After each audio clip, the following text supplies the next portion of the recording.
Good evening, USC. I'm Katie Freeman. And I'm Jack Taylor, and welcome to this week's episode of Monday Night Mashup. Our lead story tonight, 11 people are counted dead in a St. Petersburg metro explosion.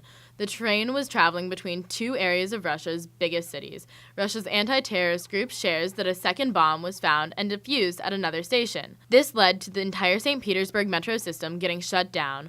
The Russian Health Ministry claims to be a terrorist attack, and actions are being taken to find the group responsible. In other news, Somalian pirates have seized a small dhow boat off of the coast, kidnapping 11 Indian crew members. The boat was traveling between Yemen's Socotra Island and the Somali coast captured. It was said to be heading from Dubai to Bosaso, Somalia.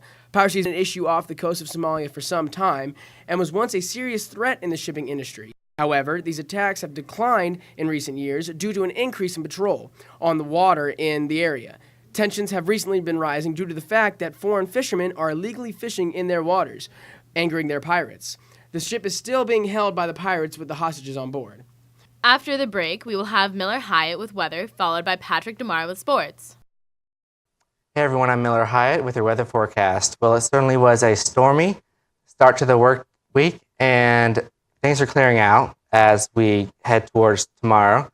And looking at the national map, currently it's 75 degrees, so it's cooled down a little bit, but it was still pretty warm and humid today. Up in the Northeast, it's actually pretty warm in New York City, 61 degrees. And now let's look at the 7-day forecast. We can see that by tomorrow, it definitely clears out pretty well. Look at that, 86 degrees. That feels like more like summer.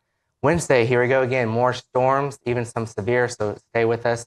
We'll have you posted if we have any watches or warnings. And we definitely cool down as we get towards the weekend, and on Sunday, 76 degrees. Now here's Patrick with sports. Good evening, Gamecock Nation. Patrick DeMar here once again for your weekly sports recap on Monday Night Mashup. We kick things off this week with some big news coming from the hardwood. The Gamecock women's basketball team are the 2017 NCAA National Champions. After defeating Stanford on Friday night, the Lady Gamecocks squared off against a Mississippi State Bulldogs team that was fresh off an upset of the four-time defending national champion UConn Huskies. While Mississippi State did make it difficult, the Gamecocks squad would prevail over the Bulldogs by a final score of 67-55. A key factor in the victory was the dominating post presence of homegrown senior Asia Wilson. Wilson's 23 points, 10 rebounds, and 4 blocks on the night earned her the Most Outstanding Player award and earned her team their first ever national championship. The women will be welcomed back to Columbia with a victory pep rally at the Colonial Life Arena this Sunday at 3 p.m. The Gamecock men's basketball team also made an appearance in the Final Four this weekend, but they fell just short to an extremely talented Gonzaga squad. The Gamecocks trailed by as many as 14 points in the second half, but refused to give up. After tying the game with a little under 8 minutes to go, both teams began trading baskets until the final whistle. The final score, Gonzaga 77, USC 73. After the game, head coach Frank Martin reflected on the magical run in March by saying, "What these kids have done is pretty special. When you get people to travel across the country by the masses because they believe in what you do, it's powerful stuff. They've impacted our community in an unbelievable way, which is worth so much more than the score of a game. That's what it's all about."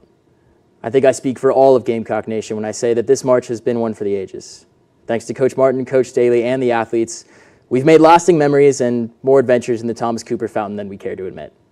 Thanks for the great season, ladies and gentlemen. We'll see you next year. Go Cox. Thanks, Miller and Patrick. The man accused of assaulting a USC student outside of a Five Points bar was arrested Friday morning. According to a Columbia Police Department press release, Daniel Halsey Wells, 29, turned himself in to CPD investigators.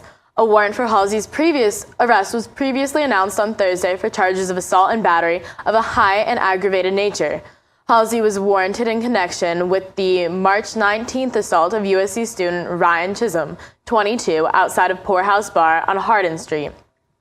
CPD investigators identified Halsey as the owner of Poorhouse, according to the state. Video of the incident shows a then unidentified man placing Chisholm in a chokehold from behind, then tossing the student to the pavement. Chisholm's jaw was broken, as were a number of his teeth.